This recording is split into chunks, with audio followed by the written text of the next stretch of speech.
भरलं मन तुमचं? आम्हाला त्रास देऊन मन भरलं का तुमचं? आई बाबा हे सगळं काय नवीन चालवलंय तुम्ही?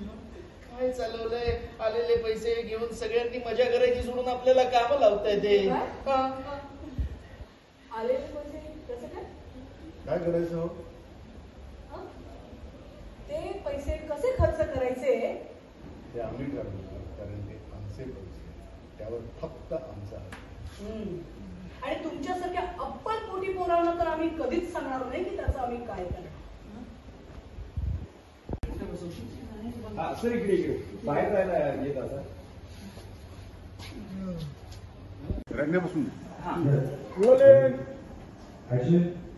रडायला लागला तो असं ना.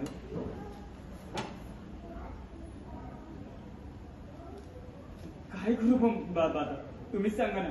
हो नोकरी सोडून बसलोय मी आता बिझनेस पाहिजे आणि आता तुम्ही म्हणताय बिझनेस करायचं नाही. आता कसं होणार माझं? संतोष, हे बघ, मी किंवा जयननं तुला नोकरी सोडायला सांगितली होती का? आम्ही तुला बिझनेसमध्ये घेऊच असा शब्दही दिला नव्हता ना. मग जे काही केलंयस ते तू स्वतः केलेलं आहे, लक्षात ठेव. अगदी बरोबर आहे तुमचं.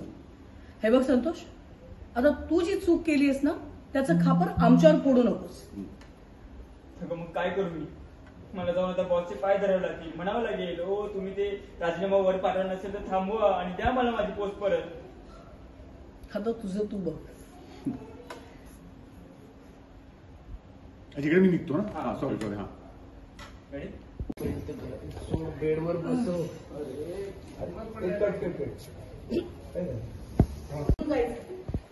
आम्ही वेगळ्या रूपात त्याचं काय करायचं ना ते आम्ही ठरवणार. तुमच्यासारख्या माजोरड्या हे आम्ही ठरवणार.